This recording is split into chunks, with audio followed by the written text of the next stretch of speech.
باسم الآب والابن والروح القدس الإله الواحد، آمين.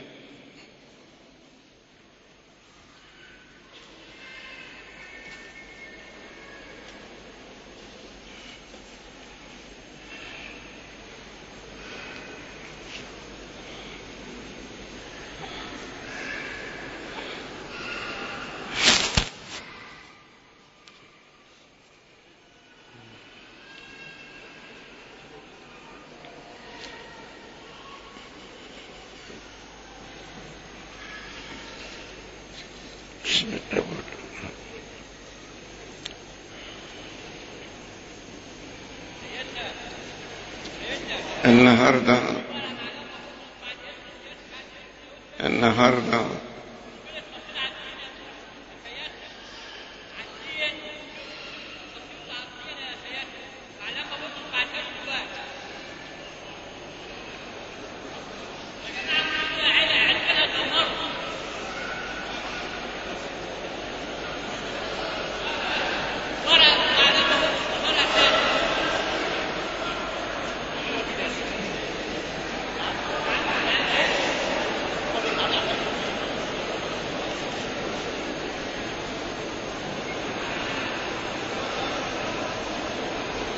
بسرعة، ما تضيعوش وقت،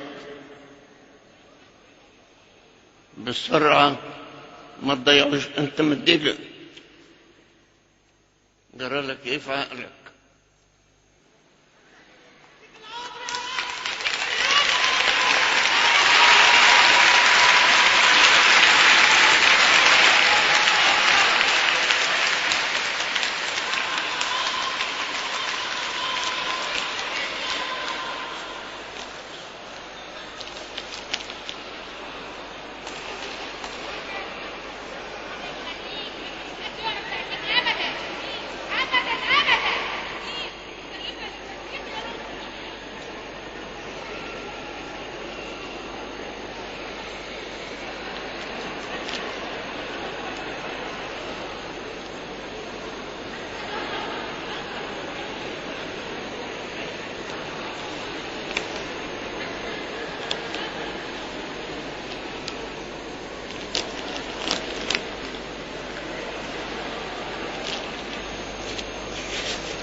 حاضر، هشوف.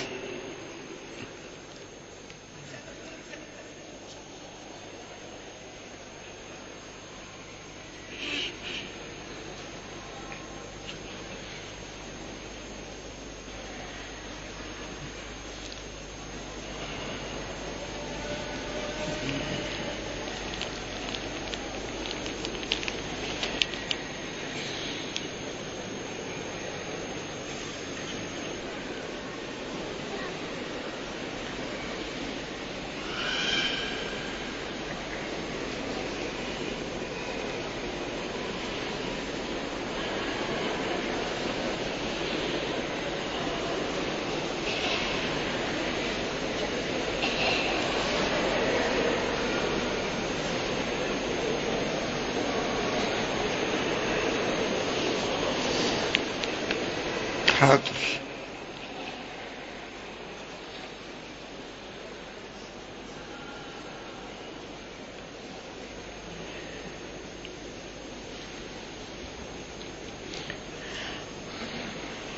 أنا عايز أكلمكم النهاردة بمعونة ربنا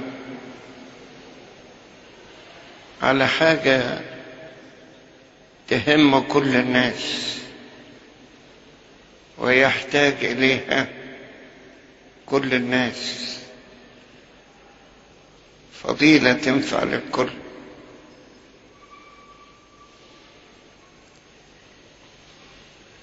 وهي فضيلة الاطمئنان. كل حد فينا في شيء بيتعبه من جوه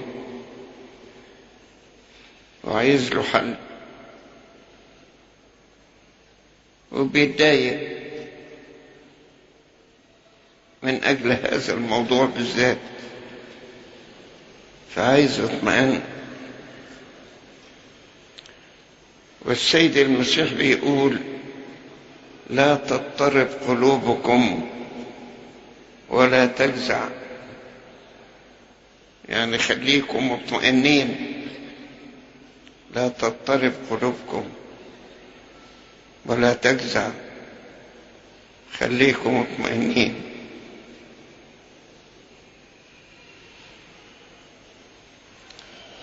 وداود النبي بيقول: إن يحاربني جيش فلن يخاف قلبي، وإن قام علي قتال ففي ذلك أنا مطمئن. مهما كان القتال اللي بيجي للإنسان،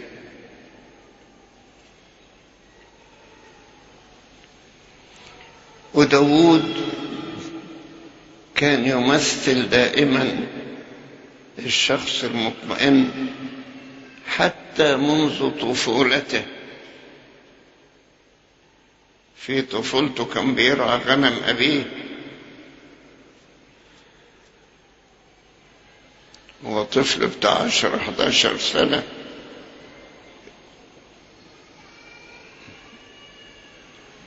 وهجم عليه أسد ودب وأخذوا الشاه منه، فهجم عليهم، وأول حاجة أنقذ الشاه من أفواههم، وبعدين بدأ يتعامل معهم. ده انت عيل صغير بتاع 10 سنين ولا 11، لكن ما سيبهمش، واستطاع أن ينتصر على هذا وذاك. كان قلبه مطمئن إن ربنا معاه، مدام ربنا سمح له بالخدمة دي فهو لازم يكون أمين فيها، ولو أن ده خطر ما يهمش، هو مطمئن إن حتى في الخطر ده ربنا مش هيسيبه.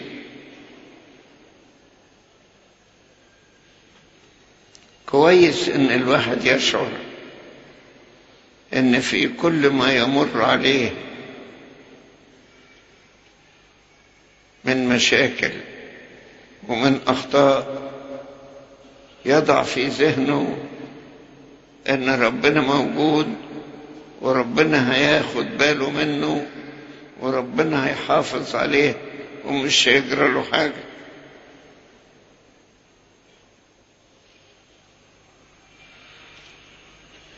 ده داود استمر معاه هذا الشعور على طول.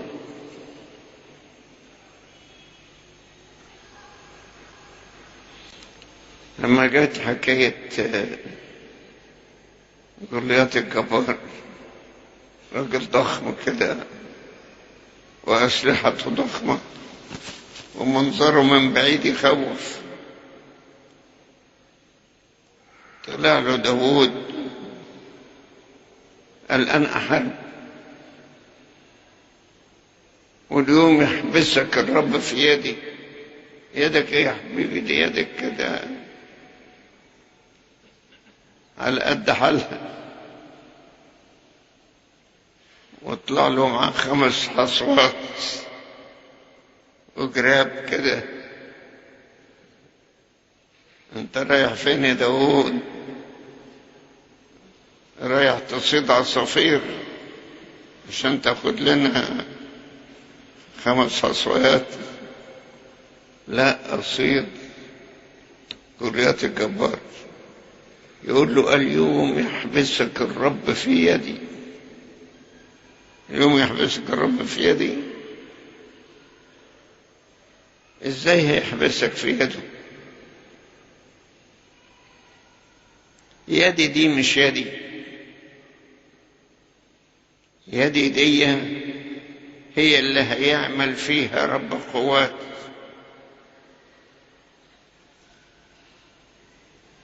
عشان كده قال له انت تأتيني بسيف ورمح وانا اتيك باسم رب الجنود.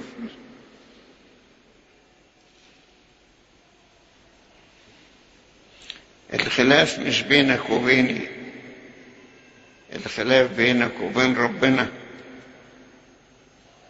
وانا لما ادخل في موضوع ما اقولش ان انا اللي هنتصر عليك، اقول اليوم يحبسك الرب في يدي. ربنا هو اللي هيحبسك في ايدي،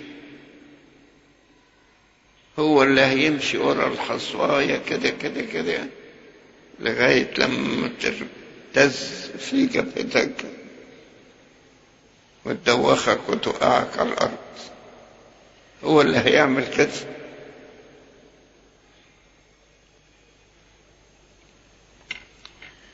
إذن لابد أن الواحد في كل المشاكل اللي تحل بيه يفتكر ربنا العامل معاه والعامل به والعامل فيه. هو اللي هيعمل كل حاجة.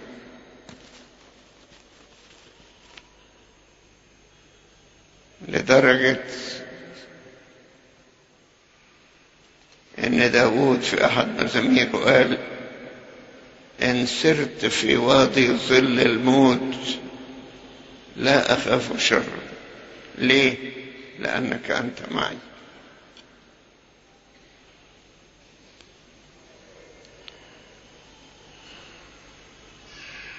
هو مسألة الاطمئنان اللي تكون عند الإنسان إن يكون له قلب قوي، قلب قوي لا يخاف، وشاعر إن الرب هيحفظه من كل حاجة وإنه مش لوحده، ربنا معاه، ربنا معاه في كل ما يحدث.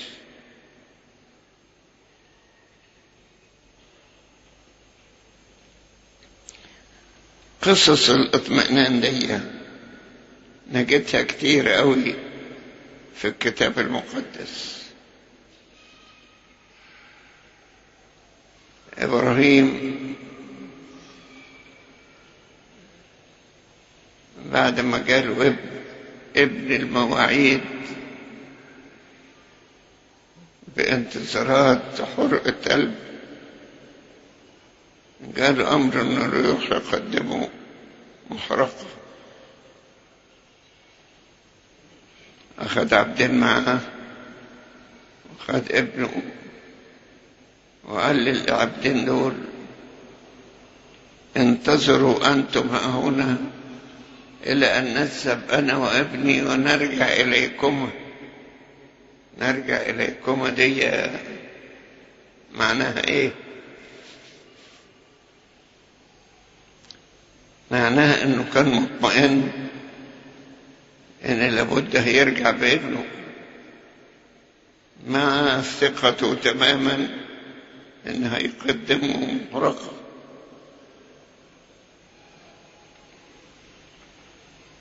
مطمئن إن احنا سنرجع إليكم. وفعلا رجعوا إليهم. ده نوع من أنواع الاطمئنان العجيب.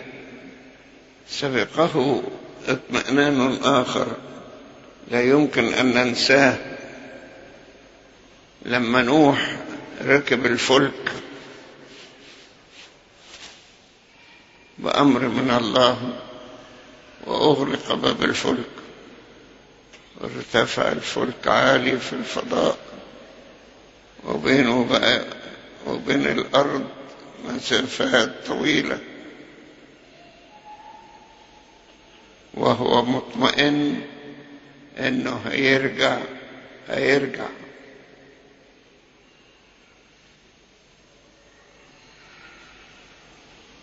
حاجات عجيبة.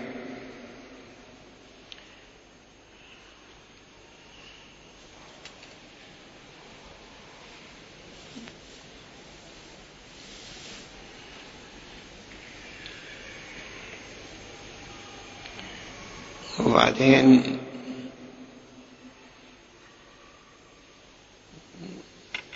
نبص نلاقي قصة عجيبة.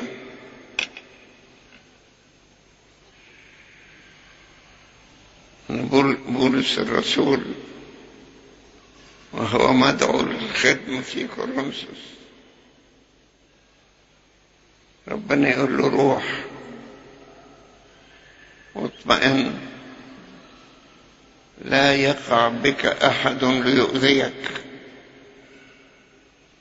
وراح، وكل اللي في مخه كلام ربنا، لا يقع بك أحد ليؤذيك. مطمئن إلى كلمة الله، مطمئن إلى وعد الله.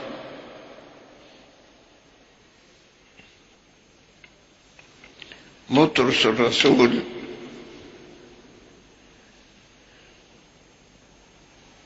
بعد أن قتل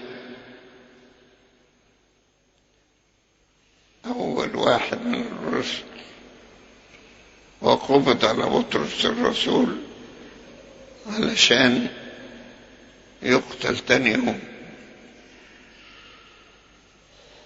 جه ملاك الله ينجيه. ازاي؟ لكزوا لكزة جامدة، لأنه كان في عز النوم. عز النوم يا بطرس، وانت عارف ان تاني يوم هيقدموك للقتل. مش همه، مطمئن ان مش هيجرى له حاجة.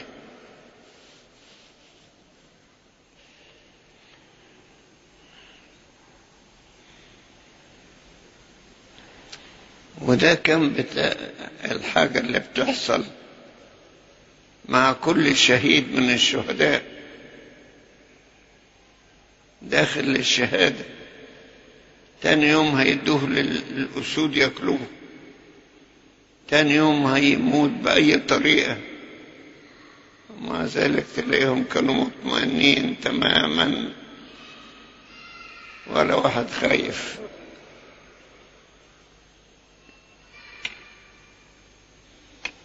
مطمئن للأبدية، مطمئن لأنه لما يموت هيكون في حالة أفضل، مطمئن إنه هيترك العالم الحاضر ويدخل في عالم أفضل، هيترك عشرة الناس يخش في عشرة الملائكة. نوع من الاطمئنان. لذلك لم يقبلوا على الموت بخوف أبدا، وهم فرحانين ومبسوطين.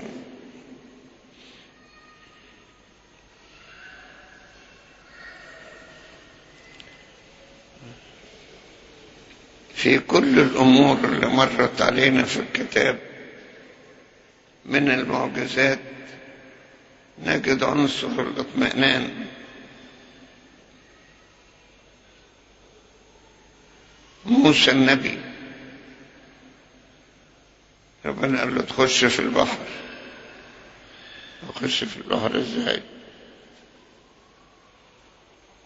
تضرب عصاتك ينشق وتحط رجلك ورا العصا، تفضل ماشي ماشي ماشي ولا يجرى لك حاجة. ازاي موسى قدر يعمل كده؟ مش ازاي يضرب البحر، ضرب البحر ده سهل، لكن ازاي رفع رجله ودخل في المية ومشي على طول والناس ماشية وراه، وكل ما هو ماشي الأرض تتقدم معاه والناس يتقدموا وراه. بأي أسلوب؟ بأسلوب أنه مطمئن أنه لما يحط رجله في المية ما يجرلوش حاجة، ولما يدوس تطلع الأرض قدامه مطمئن والناس تمشي وراه. كلها مسألة أنهم كانوا مطمئنين لكلمة ربنا، وحتى في البرية كانت حياتهم بالشكل ده. في وصية السبت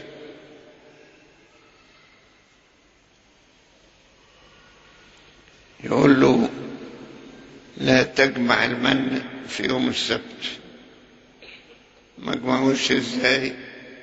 يوم الجمعة ستأخذ نصيبين يكفوك الجمعة والسبت.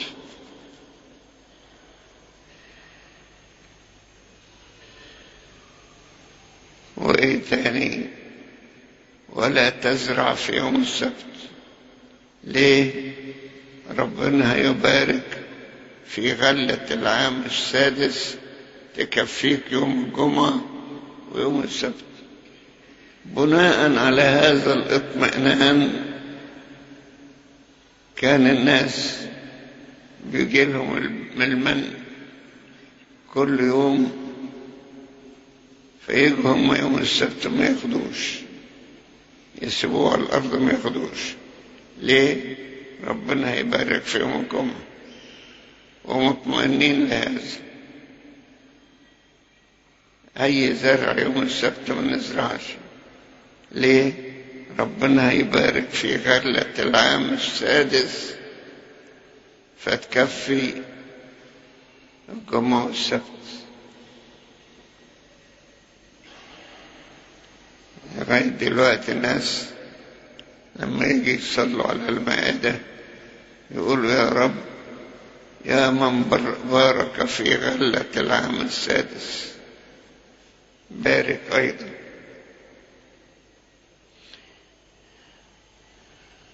حتى لغاية دلوقتي احنا ربنا يقول لنا مثلا ادفعوا العشور.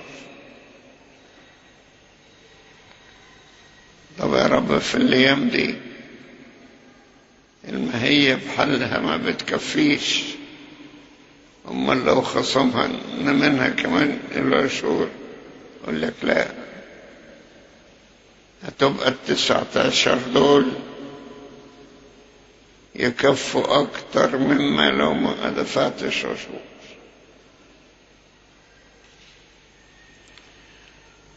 كله عملية اطمئنان.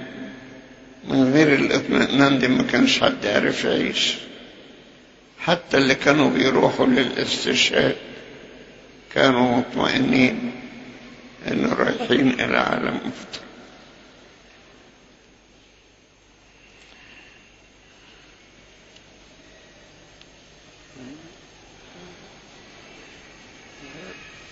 تلميذ مثلا عنده امتحان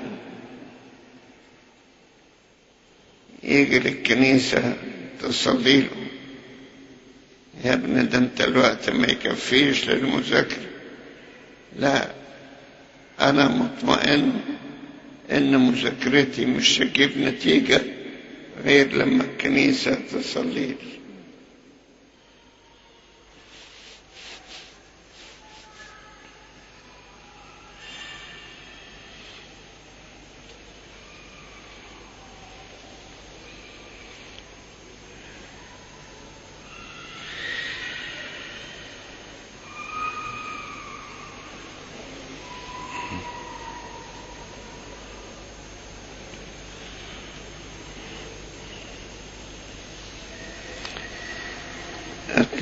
كان ناس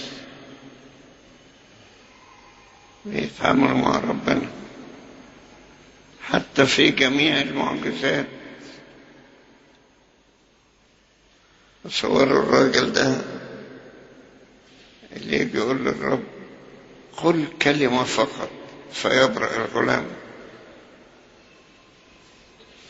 مجرد تقول كلمة حتى وانت محلك قبل ما تنتقل وتيجي عند الوقت تصلي له، قل كلمة فقط، مطمئن ان الكلمة دي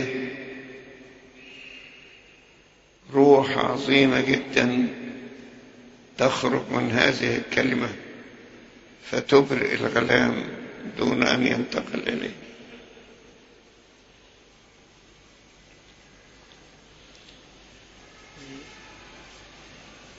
إيمان الإنسان بأن ربنا يعمل عمل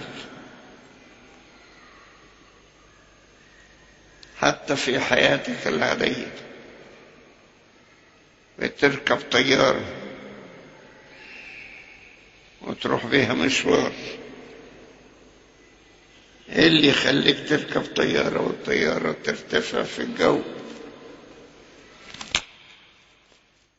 وفي مطبات هواء وفي حاجات فوق السحاب؟ إيمانك بربنا وبالعلم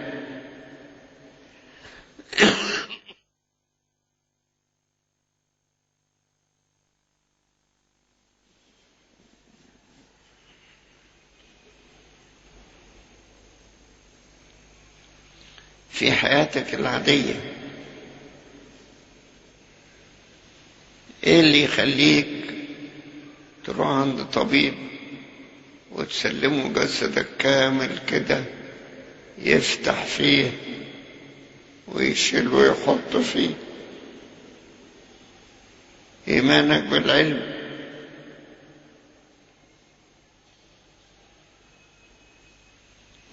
وبأنه مش هيجرى لك حاجة.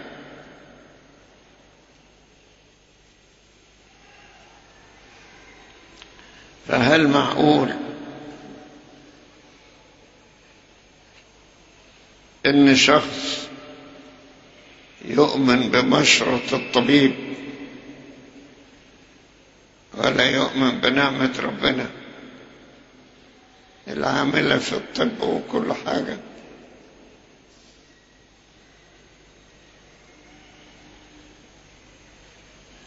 ده أنا هقول لكم حاجة أصعب من كده، أصعب من كده، أصعب من كده.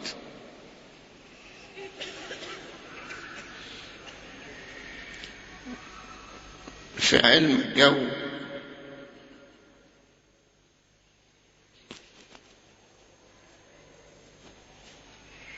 اللي طلعوا بيه لما وصلوا للقمر وغيره وبتاع،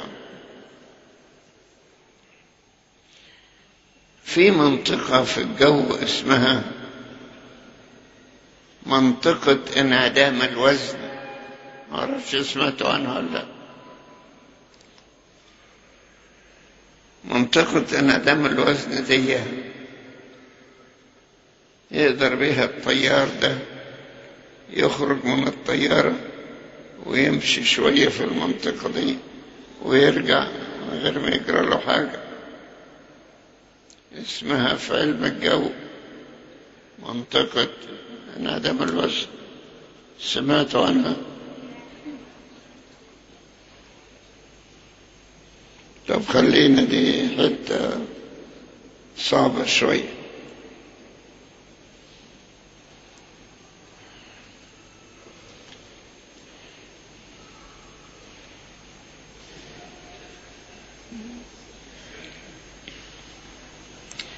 في الإيمان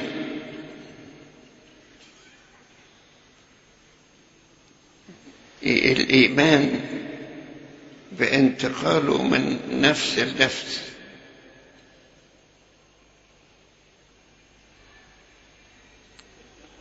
بولس الرسول يبعت لتلميذه تيموساوس يقول له إني أتذكر الإيمان العديم الرياء الذي سكن أولا في جدتك لوئيس وأمك إفنيكي. انتقل الإيمان من نفس إلى نفس.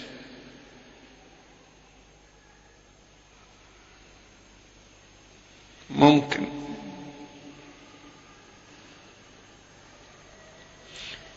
أنا فاكر لما سافرت إلى روسيا سنة 56 على ما أظن، كان الأمهات والجدات متدينين كثيرا جدا، هم اللي حفظوا إيمان الأطفال طوال 70 سنة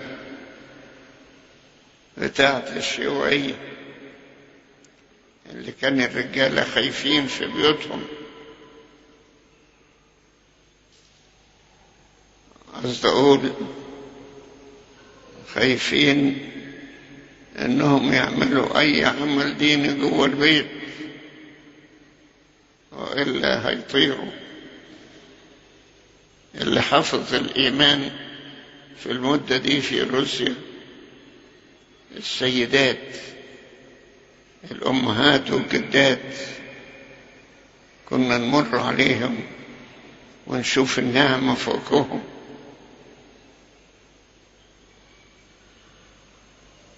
النعمة والقوة والجرأة. يعملوا لهم ايه؟ لكن الراجل يقدروا يشيلوهم الوظيفة.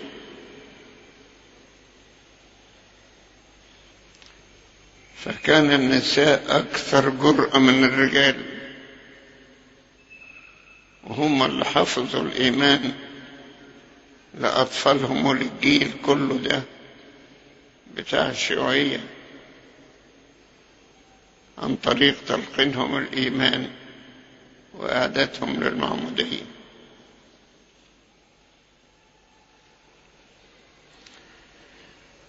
فممكن أن الإيمان ينتقل من شخص إلى شخص. فكان أي راجل ربنا يديله قوة كأنه بيقول له القوة دي مش ليك لوحدك، ممكن تستخدمها من أجل خلاص غيرك. ربنا عشان كده مديكوا القوة، عشان كده ربنا قال اسندوا الضعفاء.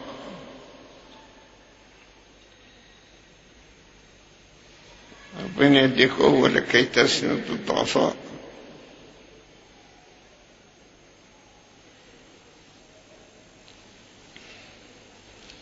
حتى دون أن تعمل عملا. أنت النهاردة خدتوا ترتيل عن الأنبا أنطونيوس،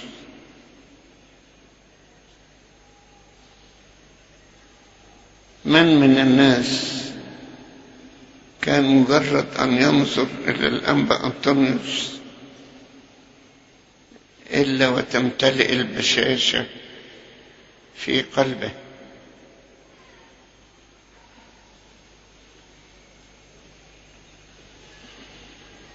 أنبا أنطونيوس الذي كان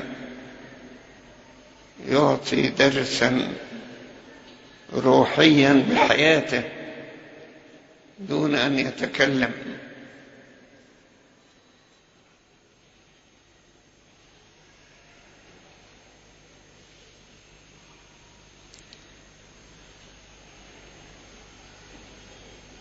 عشان كده العالم كان مطمئنا في ذلك الزمان من وجود هؤلاء الآباء الأبرار ساءت حرق سدوم. ربنا قال معقول ان انا احرق سدوم من غير ما اقول لابراهيم؟ ويطلع مين ابراهيم ده؟ ابراهيم ده حبيبي اللي ما اقدرش اخبي عنه حاجه. وقعد يتفاوض مع ابونا ابراهيم لغايه لما وصلوا ل10. قال له إن وجد 10 في المدينة لا أهلك المدينة من أجل 10. ما قالوش حتى لو صلوا، إن وجد 10 لا أهلك المدينة من أجل 10. بس للأسف ما كانش في 10 في المدينة. ما قالوش حتى لو صلوا، مجرد وجودهم كده بركة.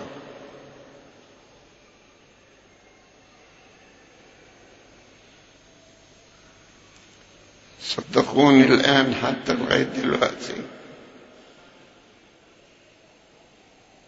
ربنا يقول لو وجد عدد من الأبرار لا أهلك من أجل هؤلاء. في ناس في الكون مجرد وجودهم يخلي ربنا يشفق على الكون من أجلهم هم. نتمنى أن يزيد هذا العدد يوم بعد يوم.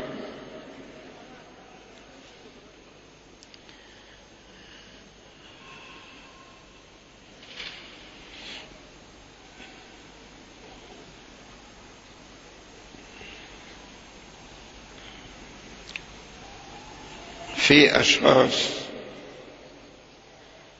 أبرار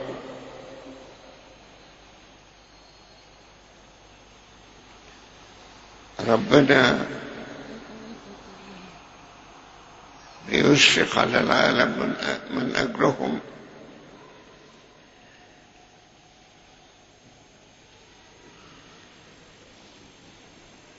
ونشكر ربنا إن هذا العدد موجود.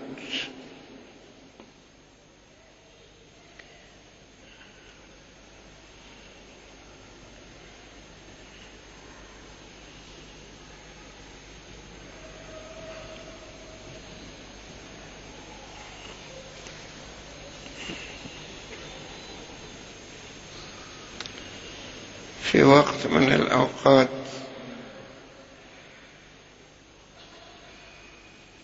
المرأة الشونامية اللي كان منين ما يجي إليشع النبي خليه يسكن عندها. ومرة إليشع النبي قال لها أنت ما عندكش عيال؟ قالت له لا. قال لها لا إن شاء الله يجي لك عيل. وفعلا جالها عيل. ومرت الأيام وإليشع قاعد ومعه تلميذه جهزي. جات المرأة دي واترمت على رجليه. جهزي قال لها تعملي كده مع النبي؟ ابعدي. فإليشع قال له لعلها إنسانة مرة النفس وربنا أخفى عني حكايتها. قال لها السلام لك، السلام للطفل. قالت له يا سيدي أنا جيت طلبت منك إنك تديني ولد، وبعدين بعد ما اديتني ولد يجرى له اللي يجرى له. قال لي جهزي خد عصاتي وحطها على الولد. ما نفعتش. فمسكت دي قالت له مش هسيبك مش هسيبك. وأكون معك لغاية لما تقوم الولد. وفعلا مسكت فيه ومشي راح للولد، والمرأة الشونامية متمسكة به، عندها إيمان لا يعبر عنه، إن طالما هي ممسكة بيد هذا النبي كل حاجة هتتم بخير. وفعلا بإيمانها هذا ذهب أليشع إلى بيتها ودخل إلى حجرة الغلام وأرجعه لها حيا. إيمان المرأة الجبار بصلاة إليشع خلى الواد يقوم.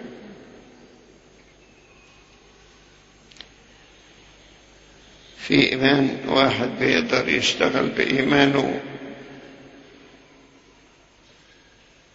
وواحد بيشتغل بإيمان غيره وبتنفع.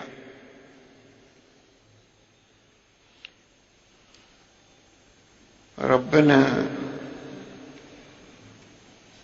بيسمع ناس كتير تعرض عليه مشاكل، كل واحد عايز حل لهذه المشكلة.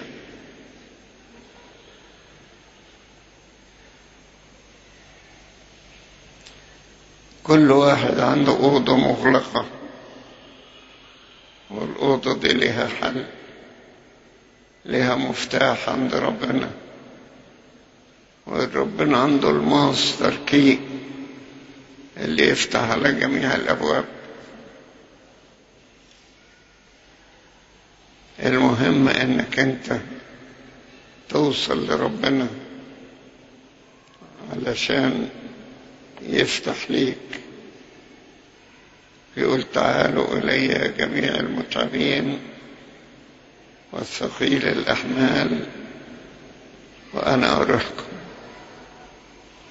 ما تخافوش، كل مشاكلكم لها حلول، وأنا بقول لكم بس تعالوا وأنا أريحكم.